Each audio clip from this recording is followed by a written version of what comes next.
Hey guys, welcome to Coaching with Chris, where we're talking about all cool things LO. Got special guests, always bringing it in to give you great knowledge to be able to put into your business. So whether you're even in the mortgage business or I've met some other people in some other areas that are tuning in, welcome. And please do me the favor. The greatest compliment you could ever get me is share Coaching with Chris to get others to be able to link and join in, because that's what we're about. Guys, today I get to bring in some of my favorites, LOs that work for me, that have worked for me for a very long time, got really cool stories. But we're going to talk about a little bit of their story. We're going to talk about some tips and tricks that we're doing today to get business right away as we're finishing up into the third quarter. So guys, are you here? Absolutely. Yes, good morning. Good morning. Good morning. Hey, Ennis, make sure you stay closer to your microphone so I can hear you good for your audio. You're a little echoish, just so you know. But anyways, Jeremy out of this group, Jeremy's worked for me the longest. Jeremy is that kid that grew up selling with his mom, but also one of the favorite things was an athlete. I should say was, because I don't know if you've played a lot of sports lately besides maybe volleyball or golf. I'm not sure. We'll have to talk about that. But fullback, great college career, and got in and got an introduction and got into the mortgage business. But Jeremy, is your story the same as most of us? Did mortgage find you, or did you find mortgage? No, great question. It's always kind of crazy how I do feel like sports and mortgage definitely intertwined in my life. Blew out my knee, got a job at banking, and then that led me to a job doing home loan modifications, which led me to you, Chris. That's how it worked? Yeah, it's kind of crazy. I mean, when you look at having a path and looking back at it, like you're all excited for a football career, and it's like weird where you got those blessings in disguise where, I was really sad I hurt my knee that year, but looking back at the path and how it's brought me to doing home loans, like without that one little thing, I probably wouldn't be sitting here today. Oh, what? And you've had an amazing career in growing your career. You started underneath, which is my favorite way. You started underneath another LO, and he mentored you through. He was tough to work for, but that was a great mentoring ship, and I felt like it molded you the start of your career. And then how many years have you been with us year to date? How many years has it been? Yeah, I always like to round up when I tell anybody. It really makes it sound more official. So I always say going on 11 years, Chris. It's been a fantastic decade. Started the day after my birthday, so it's always easy to remember. But I'll tell you, like you said, like a decade and a banker job ago, I was once an athlete. So it's just crazy how time is flown, and it's really been definitely a gratifying career here. And just to clarify, you can say that, but after I said that, I thought, would you want to line up in front of Jeremy Huber? And the answer is, I would not. I would not want that. I want to be the water boy when you're out there. Whatever I can get you, Mr. Huber, is. Oh, I was just at a volunteer event, and like it was for kids, and a little guy, he's probably 11 years old. He came up to me to get a water, and he asked me how many tackles I had this year. He did? Yeah. So you still got it. You still look young. Still got it. Cool. So second in line would be Bella. And Bella, tell us about how you started in your career here at Plains. Well, mortgage definitely found me. I was an accountant for the Circle K gas stations out of Arizona, and my older sister actually worked for the bank, and she told me that I needed to apply for a job here if I was going to be moving back, and that's what I did. So I got to interview directly with Chris, and then I sat with a couple of employees that aren't with the bank. Well, Preston's still with the bank. But I sat with them for like an hour or so, learning what they did, even on my interview day, and got my job within an hour of leaving the bank, which I flew home to Arizona and quit my job, and I started here 2 weeks later. So it was a very fast-paced move, but I started as a temp on the disclosure desk and quit my job with Plains within about a month of working here. I left Chris for $1. I'm sure many of you have heard that story before. I walked out on a Friday, and by Monday I was back here working for my $1 extra because Chris told me that he saw some potential in me, and I've never questioned leaving ever again. Well, actually, Bella taught me the biggest lesson is she goes, well, you never told me. And I go, you're right. There's a lesson learned in there that I'll never forget from that. So then, Bella, you worked through your career and you started, you've been an originator for how long now? Close to 4 years now. Okay. It's been 4 years. You've been originating loans for 4 years. Yep. I've been with the bank for 6, a little over 6 now, and originating for 4, full-time for 3 though. And if you had to guess, at the end of the year, where do you think you'll end up? What's the goal to end up in total originations for the year? The total goal is to help more than 100 families, but volume goal is 32 million. Okay, 32 million. Cool. That'll be awesome. That'll be a great year. And Ennis, like when we started talking to Steve, I'm like, we're hiring the guy. He just doesn't know it yet.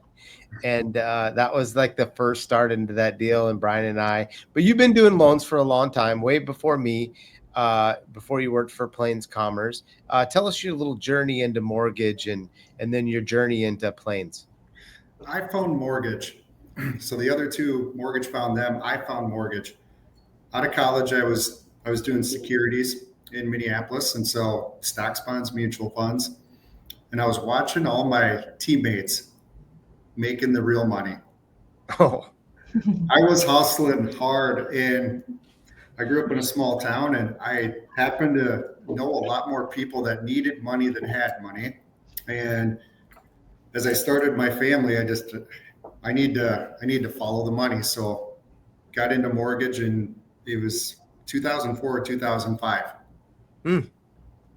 So yeah. And then you moved. You changed markets when? 2015. So changed markets, had to start. You felt like you started all over, or did you continue to work both markets?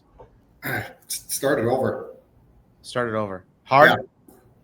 Yeah, honestly, it's the hardest thing you can do. You have contractual reasons for the first year, and as you drift apart, and I found that there are a lot of institutions in our market that have a retail focus of just doing local market only. And so it just became something that I stayed with to stay away from the old market. And ironically, that was one of the primary drivers to me contacting Chris to find out, hey, would I be a good fit in your stable?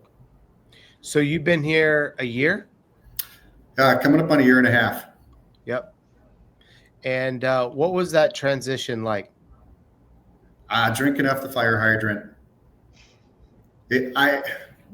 What you have is what I knew I always needed, and that's accountability. So you got leadership from up front, but it's also accountability to back it up, and those are two key ingredients to success. Yeah.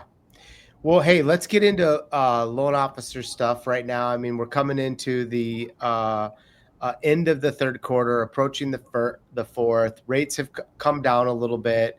I'll let anyone kind of start it off. What's working right now to be able to generate more business? Just simply picking up the phone and calling. I mean, I think it's always like the simple model's best is like, you got to get a hold of people, got to ask the right questions, and just got to contact everybody. And if you're not getting business, I always feel like more calls is better than less calls. And like, I got together with a realtor last week and called a list of FHA customers, and those guys had been there 3 to 5 years, and we were able to ask them how long they're going to stay in their house, where if she could help them sell their house, if they wanted to move, then she could help them. But also if they wanted to stay in their home and plan to be there, I was able to talk to them about refinancing, dropping mortgage insurance. So, just to dive into the details of that, you were calling with a realtor. Were you calling your list or her list? I brought the list on this one. So we were we actually got kind of just a generic list. It wasn't even our clients. That was going to be our next step, but we actually had so many good conversations, we didn't get to the next one. So we're going to schedule another dial night. So how long is the dial night? So that one was an hour. We started at 4:30, and honestly, the contact rate significantly increased after 5 o'clock. So I would definitely make sure to time it right as well if you can catch people on the drive home. But with, a lot of them got sent to voicemail. A lot of them got sent to voicemail. And throughout the years, Chris, you've taught us different tactics. I kind of use the sense of urgency. Hey, this is Jeremy Huber with the bank. Give me a call back. And I'll tell you what, that gal called back 4 times. That was the best conversation. She wanted to drop mortgage insurance, and it was really an easy transition because I said, hey, I was trying to get a hold of you because your name popped up. You have that mortgage insurance yet? And it's been, in her case, 4 years that she was at the house. And I just explained to her, we want to drop that if we can and save you money. Right. I mean, you think about this math, right? 4 years, 5% average appreciation. That's 20%. She should be able to get out. And you have a buffer of the 3.5% on the FHA loan. So you got a really good shot. Now, she possibly could have a lower rate. Okay. And will you be able to make it up and getting out of MI with a little bit higher rate? Yep. And that's where we went over everything. Like, she's kind of like foot in the door, foot out the door. I was able to get her all the numbers. She took my contact information. And now, in my mind, I become her guy because I'm the last person to touch base. Like, even if the business isn't there at that point, then and now, we talk about planting seeds and being a farmer. That will come back to me. She very engaged conversation. And when she decides to move or we decide to refinance her, we'll do that. And since the business wasn't then and there right now, put it on my Outlook calendar to follow up with her. I think that was 3 months out to contact her again with that phone number. So just to review before we go on to Steve and Bella is you called for an hour. You realized you should have started a half an hour later. Yep. So you should have started at 5 to 6 instead of 4:30 to 5:30. How many dial outs and how many calls or callbacks did you end up getting to talk to? And was there any fruit that you got deals out of just only an hour? So like that was truly kind of the best conversation. So it was about 35 phone calls, and like I, lack of better words, just being straightforward, had people not show up. Like I've had 3 different dial nights like scheduled. So like, and a lot of it came out of not having lists, not having it there. So I was really business driven, like, and I always kind of gamify it a little bit where it's like I always want the phone to be ringing. So if I'm calling, that person's putting the next number in their phone, then they're calling. We talked to probably 7 people, had 2 callbacks throughout the week with leaving different voicemails, and we kind of testing different things to just get them to call back because quite frankly, like I should have gone back a little bit further on the list because those guys, a lot of them were 2020, 21, lower rates. So even dropping PMI wasn't going to move the needle enough. But like the calls again were the point, and I just wanted to get something rolling. And now we're going to get that next call session. We're going to fail forward, if I could put it that way, and then do an even better list at a better time next time. Bella, what's one thing you're doing to drive in more business? I'd say kind of along the lines of what Jeremy mentioned is just getting in front of people. I can admit that I am not super strong on the phone. That is not where my sales tactics work best. I'd rather be face-to-face, making a relationship, and whether that's straight up asking you for business or it leading to that conversation of business, that's how I like to handle things. So just getting out of the office, especially as we're winding down into fall and winter months, it's not as fun to leave the office then. I'd rather sit behind my computer screen. So I do that a lot during the summertime. But yeah, just we're planning our Q3 business to business mixer, which comes up at the end of this month. And then just getting out there and meeting for coffees or lunches, or even sometimes some realtors, I'll meet them for a workout. I'd rather do that and just chit chat in between things a little bit and then see if they want to catch up afterwards too. What about the business mixer? Tell us about that. Is that something that you and Don do together, or how's that work? That one is actually just me. Don doesn't help with that one, like some of our normal big events, but I partnered with a real estate agent and then also another. She's a business owner, but she is like a jack of all trades. She does something in medical. She runs a magazine. Like she does a lot of family stuff. But the three of us got together to just kind of take things out of the transactional phase that came from the COVID years of not wanting to be face to face and in person. And we are getting businesses together in one place where you can network, make new connections. If it's just making friends, it's finding people you need personally. I make a lot of connections that I can then refer my clients to, which helps me twofold. And sometimes there's other agents there, sometimes there's other loan officers, but it's great to know people in the industry too. And how many people usually show up, and what kind of location and then budget does it cost you?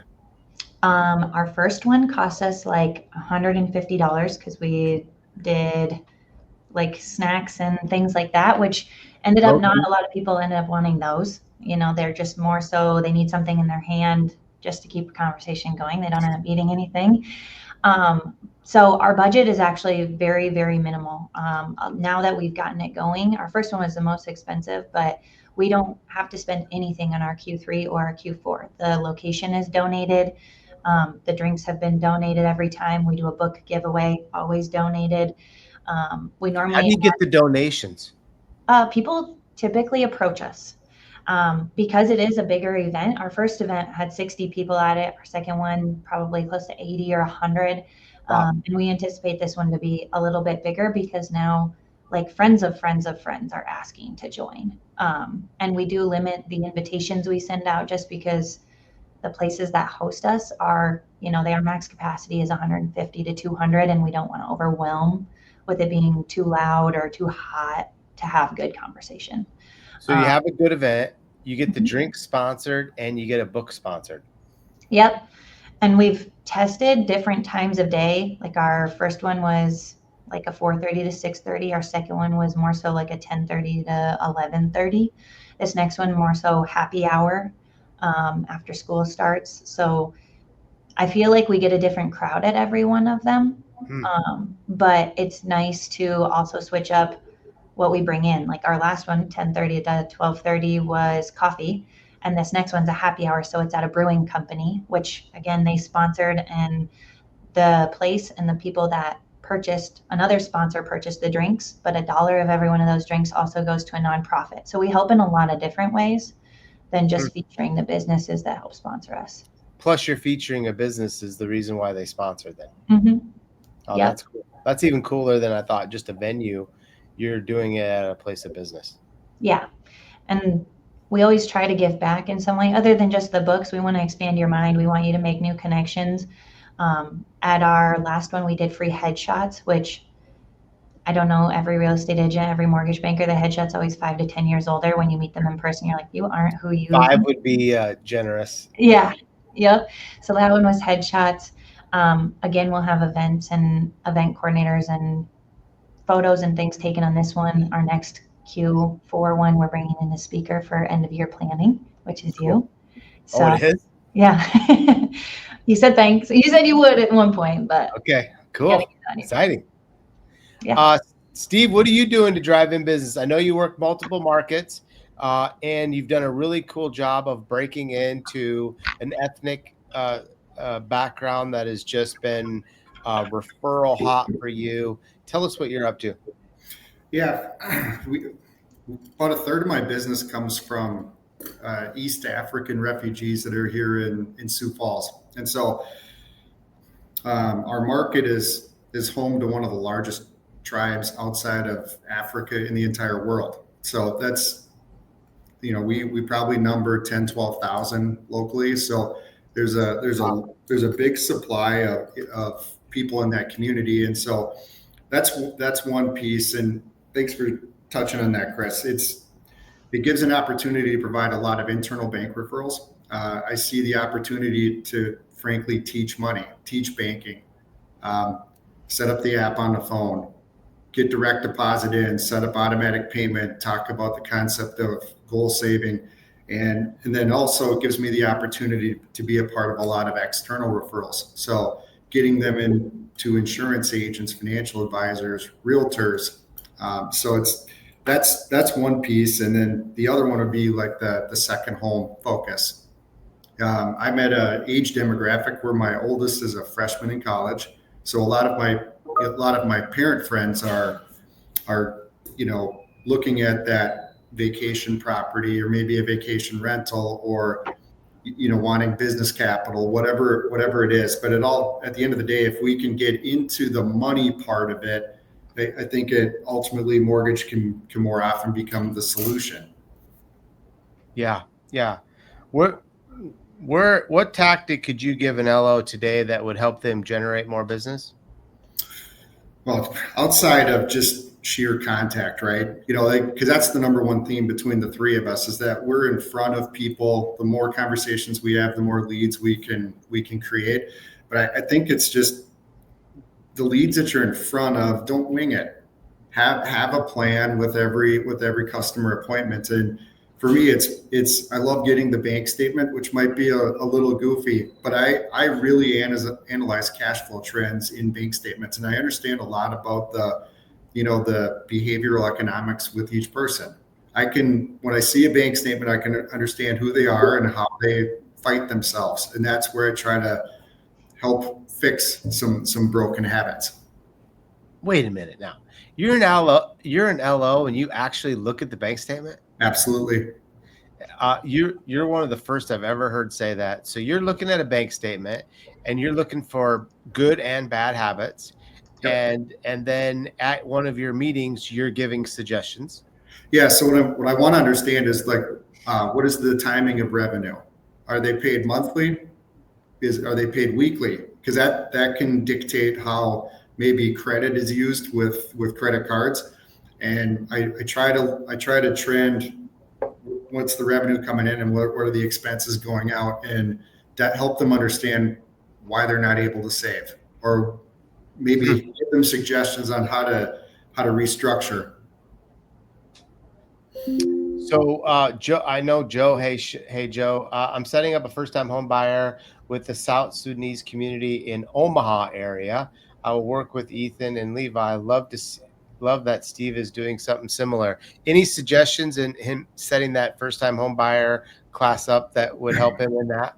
That's number one, Joe. That's amazing. I think what I've tried to do, and I'm probably 7 or 8 years into this, I'm trying to identify who are the most influential, maybe as a way to characterize it, people within the community, and then just build that relationship.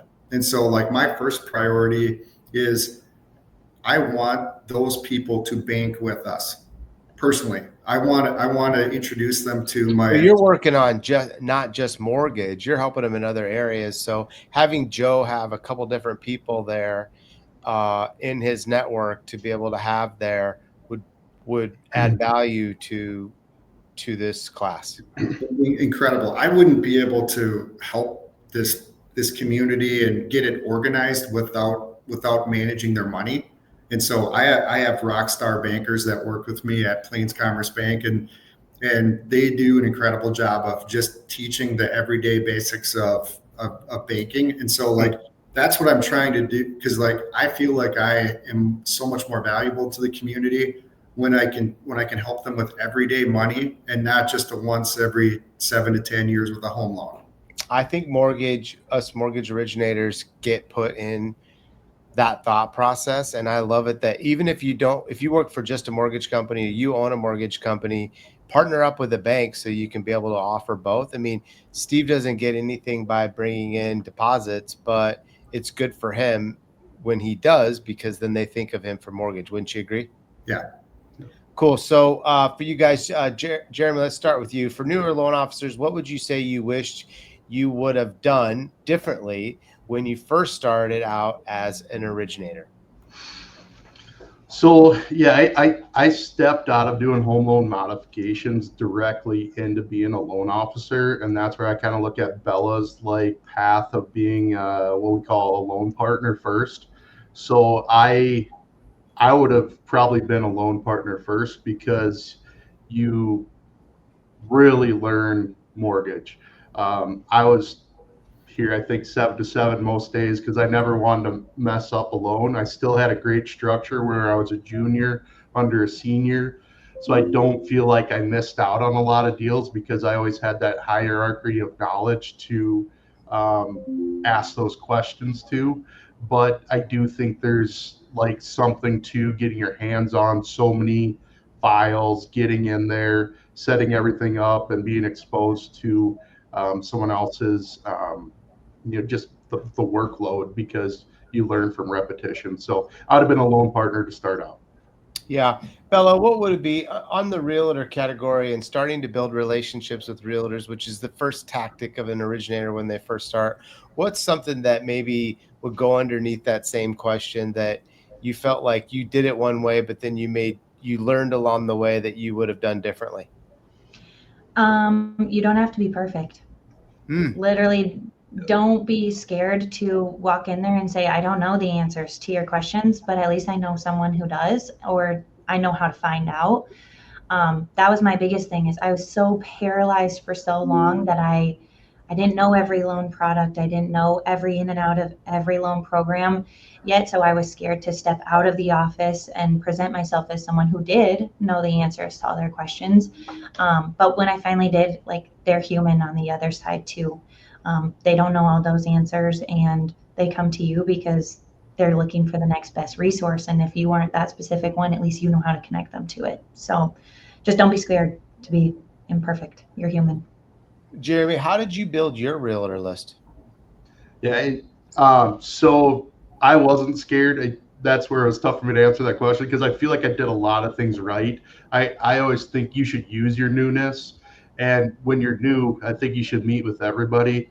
I mean, still to this day, over 10 years later, I am receiving business from those meetings. I called it realtor dating. I remember the one gal just laughing. Realtor, you called it realtor dating? Yeah, yep. Nancy Hop, she keeps laughing at me. But what I did when I started to build realtor relationships, I mean, my first week I was told, get out of the office. That was great advice. Like I wanted to learn everything, like I just said. But I went kayaking, I went beer drinking, and I went golfing. I came back with 3 purchase agreements that next week, and I wanted to say, see you, I'm going to go have more fun. And then they said, hey, no, now we got to close these. But that's where I think you should use your own personality. You should be you. Mhm. You should meet with as many people as possible so you find the ones that you connect with. Face to face is super important. We have a greatness tracker that we go off of. If you follow that, that's where I always think keep it simple. If you do that and you're true to it, which is hard, it's hard to complete that all on your own. But if you're true to that and you do all those things, you should be tired at the end of the week and you should be receiving business. Yeah.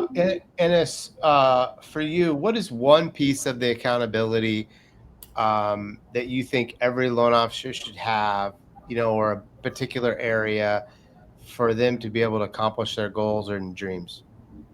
I think, one of the things that if I look back in my notebook from the very first, weeks or month of being here at Plains and being coached by you, Chris, it'd be understanding just like the specific metrics of, for if my target is to have 8 to 10 closings per month.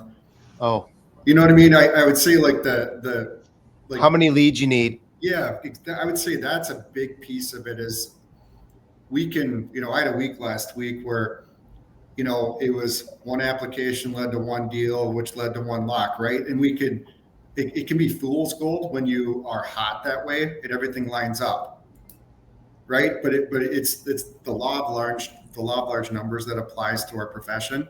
I think that's the accountability metric is being consistent every week. How important that is to maintaining consistent months and consistent years. Yeah. Bella, what was a bad habit that you got during COVID that you wish you wouldn't have got that took you a while to get out of? I'm still fighting my way out of it. I text way more than I get on the phone. I'm also a millennial, so I feel like some conversations are just easier to quick fire off a text than it is to pick up the phone and call. Which is good. Yeah, and a lot of my clientele also does lean into texting more than phone calls, but that conversation over the phone is what people remember because you can make them feel over the phone as opposed to texting. So I'm still trying to force myself to dial more every week than just firing off my quick text messages. I feel like Shalice would fight to the end of the world before she had to pick up the phone. She would either text or try to look up the information, or like a reservation should go online. I'm like, just call them, just call them. Mm-hmm. She's like, well, let me see if there's any spots. And so we would get in this discussion and I'm like, just pick up the phone.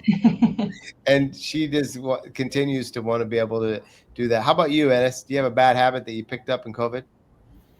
Oh boy, I would say it probably working too much.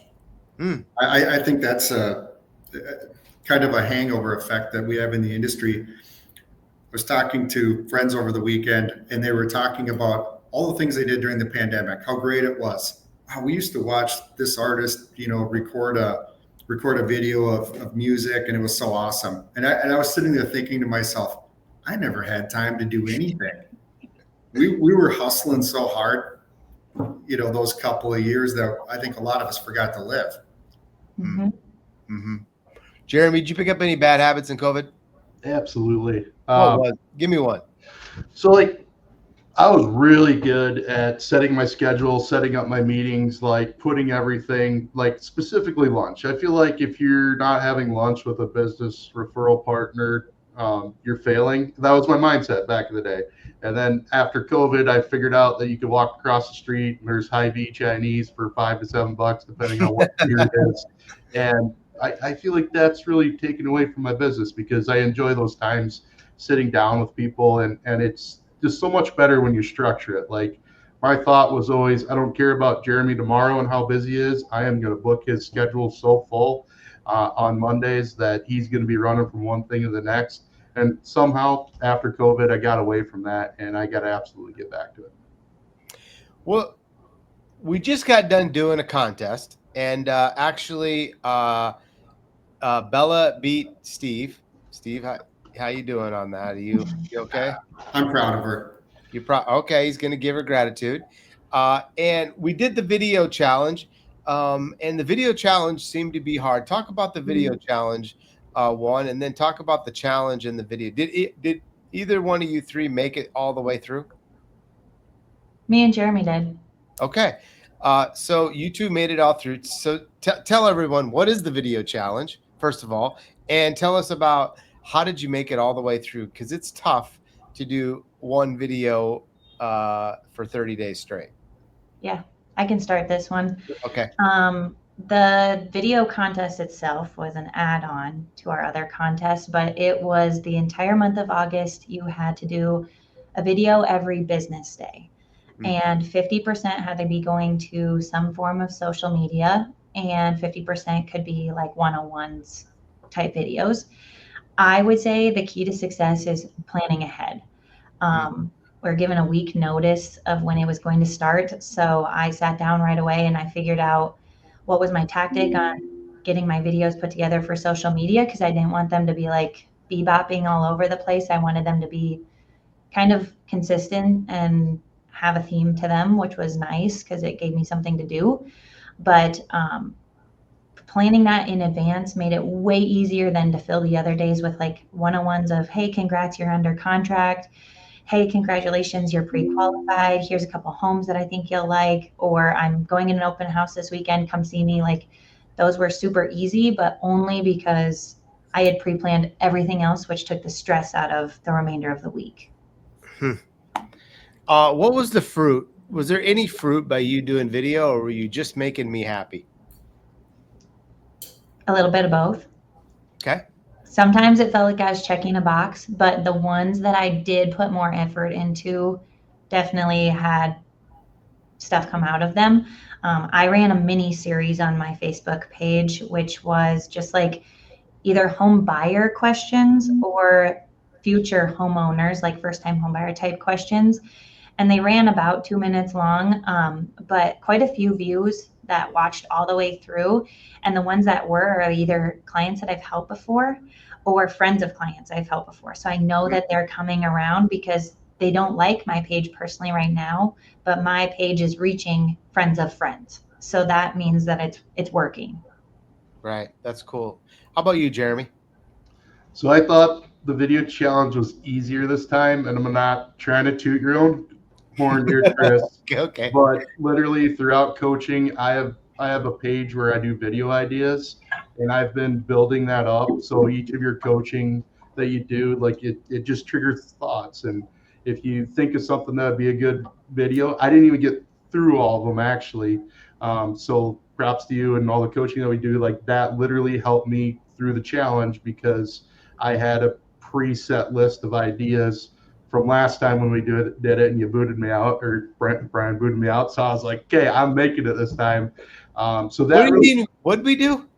It booted me out. Snapchat didn't count, you guys said. So you got booted out of the contest. Yep. So I came back with a vengeance, definitely wanted it. But the fruits of it, it's, when you explain the fact that we're not all trying to be social media influencers. We're not going after like the entire world, and that it's to stay in front of your sphere and remind those individuals that you already know. That really kind of hit home to me, where it made it a lot easier to do video, because I looked at it as like, what's the videos and the things that I can help out the people that I know. And when you know that's your audience, you can be really genuine because you're trying to help them out through what we get to do, which is mortgage. And the fruits of it, you had asked, I picked up a new investor client from one of my videos. So definitely pumped for that. And with investor clients, it's one of many deals to come. So pretty pumped for that. That's pretty cool. Steve and Bella were both team captains, and they led a team. And last week we met and we talked about what we learned as running and leading a team. I don't know who wants to start off or be able to talk about what was your greatest takeaways from leading that team. Which these originators, they're tough to lead. I mean, these are all good producing LOs, because that's the atmosphere I like. And what'd you guys learn? You can start, Steve. My assessment was really honest. I got my team out of the blocks really slowly. I felt a little bit insecure, just to be totally. I mean, because I got some rock stars on my team. You do. that are ahead of me in the scorebook, and I felt a little intimidated to be, hey, I'm going to be the alpha in this room. Even though Don said to the whole group, I believe in Steve and he's going to do great things, it still played with you, didn't it? Oh, yeah. And it got you off to a slow start, which then was hard to catch. It was hard to catch up once we got out of the block slowly. Yeah, cool. Bella, what'd you learn? Mostly that it's harder than it looks, and that preparation goes a long, long ways. Like I have been coached by you, Chris, and by Brian for so long that it's so natural for you guys to just come in and to give such a great message. We walk out with pages of stuff. And for me, I only had to have my loan officers in an office for 30 minutes. And the prep work that it took to come in with like a meaningful 30 minutes where, kind of along the lines of Steve, like, I'm not the top producer at our bank. So you're coaching people that are better than you. So you have to bring some kind of value. And that's A, daunting, but B, you can't wing it. There's no way. Yeah. And just being ready for those meetings was a lot to work on. I remember one time Rick said, Chris, you're not good enough to wing it, so quit winging it. And I was like, you could tell?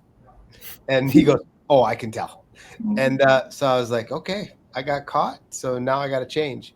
And it's so cool that you two, because I wasn't in the meetings or anything, you two caught on to that, but then also felt this pressure, which means you cared. I want to talk about pre-quals, but I also want to talk about something that many of you guys get asked, because we're different in that we do a casino report. And so I'll let you guys talk about the casino report and then talk about the love-hate thing that you have with the casino report. So Jeremy, why don't you set the stage, tell everybody what the casino report is, and then I'll let you start, and we'll go to Steve and then Bella. So the casino report's going to be a daily update of everybody's production, everybody's locks, everybody's It's applications, just apps and locks, right? apps and locks. Yeah. And what I love about it is I know where I'm at. What I hate about it is I know where I'm at. So like if it's 7:01 at night when it comes out, and like Pavla or whatever it is, I will open it up every time it comes out, and I will see where I'm at on the totem pole because I have that competitive background, and it forces you to be better. I mean, it's something where you can measure yourself on it, and it makes us better. Someone asked me last week, why 7:01? And I go, I don't know. I think it's easy to remember versus 7 o'clock, but it naturally was going to be 7, and somehow the system can't do 7. It can do 7:01. So I would like to take really credit for 7:01, but it has nothing to do with that. I actually just wanted it at 7. Steve? It's a new thing for me. I mean, I've never worked anywhere where that activity was tracked, number one, or published. Most places, I think, would be afraid to broadcast the results internally, and it'd be viewed as a negative. For me, seeing what Jeremy and Bella do doesn't serve as a motivation to me. I just view the casino report as that's my challenge to myself. I know where I'm at. Again, it's about having that weekly consistency that leads to having your month, your quarter, your year being consistent. Yeah, I like that. Bella? Kind of along the same lines. It's a love-hate relationship because I have the competitive nature. So there's always one loan officer above me that I'm like, okay, I'm chasing that volume right there kind of thing. But it also— Who are you chasing right now, by the way? Kuiper. Kuiper's my next one. Yep. AK Kuiper. All right, cool. I'm going for number 4, number 5 right now. So I love this. Yes. Okay. But I watch those numbers. It is the one email that I open every time that I get it. So it definitely does something for you, whether it's the psyche or not. But it pits you up against other people, and sometimes you can pick out the trends too. So like this week is a holiday week, so it's short. So you'll be able to see different trends in it. Like, did we get a lot off of the long weekend, or did we get very little? And I kind of use it as a little bit of a safety blanket. Like if I feel like I'm down this week, I didn't get as many apps, I didn't put as many locks in, I see if it was kind of the same trend for everyone else. And if it wasn't, then I know I did something wrong. But if it is, then I know, okay, something's similar in the market that we're all feeling the same thing. So it's just more data. But yeah, I never even thought about following trends. I think that's a good perspective. For me, I just don't want a loan officer left behind. And I feel like so many companies let loan officers left behind. Like they'll see a month go by and they closed a loan or whatever, and then they see a second month by. Like it could be 90 days, and then someone catches, hey, I got a loan officer that needs help. And with the casino report, you could know it in a weekly basis, follow the trend to week, and in 2 weeks, you know right where that LO is at. I always say, look, if they got a lot of apps and no locks, you're not converting. If you got a lot of locks and no apps, you're not getting new business. And if you don't got something in either category, then let's get in there and get it fixed. And then that way no one gets left behind. That's why I love it. But it has been something that I feel like I've watched a lot of companies try to implement and put into place. And what would you say, what one of you can answer this question, but what would you say to an owner or a sales manager to encourage them to put in the casino report? I think it's a added level of commitment. We all kind of have our expectations. Like Steve said earlier, he wants to close 8 to 10 loans a month. Well, he knows exactly how many apps he needs and exactly how many locks he needs each week to make sure that those statistics happen. And we always say, don't focus on like the numbers this week because or don't focus on the end goal. Like one way or the other, you get stuck in either things too small or too big. But I think the weekly breakdown will keep you focused so that the numbers make sense at the end. Yeah. Pre-quals. What are you guys doing to keep your pre-quals engaged? I know we talked about it in coaching today about, got a lot of contingencies. We got some just looking. What are you guys doing to convert the pre-quals? Because I think that's a big bucket that there's some money in there for originators to be able to get more originations if they work the pre-quals right. What suggestions do you have to the group? Who wants to go? I love you talked about this sometime last year, assigning the new pre-qual homework. That's been one piece that I've implemented that I feel is like been a great thing for me to add in. So I'm the old guy in the room, and that's a new trick that I learned from you, Chris, about how to create that engagement. And it's what I love to see is when it's also when it inspires their agent. When I feel like I have the borrower and the agent both engaged, then it's like, okay, this one's going to go somewhere. Yeah. Cool. Bella?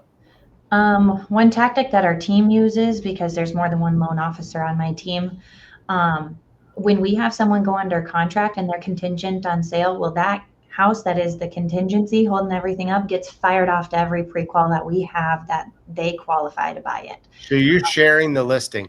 Right. Yep. We're like, hey, thought of you when we saw this house, so that it sounds personal to those pre-quals, Yep. but it's also driving activity to clients we already have under contract. They just have to sell.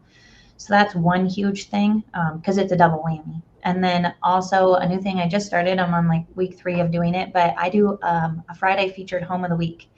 And first time that I did it, You pick a house? Yeah, I pick a house. And it gets me a conversation with an agent, because I call and I say, hey, is it okay that I take your listing photos? I'm going to feature your home on my Facebook page. And every time there's like, yes, 100%, we'd love that, because you're driving more people to their house. So it gets me realtor engagement. Then B, if I'm going to work that open house, now it's a shout out like, hey, come see me. Even if this isn't perfect house for you, like I'd love to have our conversation, or we can talk what you like in this house so we can look for something else. Or the third is it's just out there. And last week I used one of mine that's contingent on sale. Like, again, I'm just pushing it out so that more people can see it, because who knows if a friend of a friend of a friend sees it and they just hadn't been looking before, but now it's the perfect house for them. I love that idea. That's super cool. Jeremy? So number one, if you're like me in the past and you're not calling them because you feel like you did your job, you should call. I'll start with that. Okay. Number 2, we implemented, so we're credit's good for 120 days. So we call them 4 times the first month, but then we do monthly calls, and we really stay engaged with them. And one of the things that, was a byproduct of actually calling your pre-quals is, number 1, you're going to convert more because you're answering their questions, you're staying top of mind, you're doing everything. But number 2, it helped me with the weekend pre-quals, because I'm the one that's staying on top of it, and I'm the one that knows that, hey, you're about to expire. Therefore, we start renewing everything very accurately, instead of being on a Saturday where you're typing and doing everything and guessing and trying to get them the house of their dreams. By explaining those things of, hey, your pre-qualification is expiring. Are you still active? What can we help you with? Okay, like, we'd like to get you re-qualified. And then you start that when you have a full staff, you have underwriters, it's Monday through Friday, and you explain that to them like, hey, like, market's a little different, but still, if there's a nice house that comes up, it seems like around our area, there's still 4 people that want to buy it.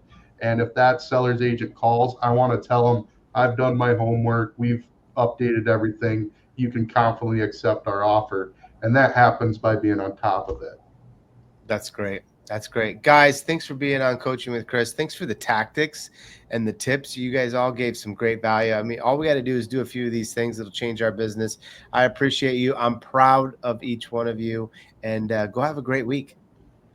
Thanks, Chris. Thanks, Chris.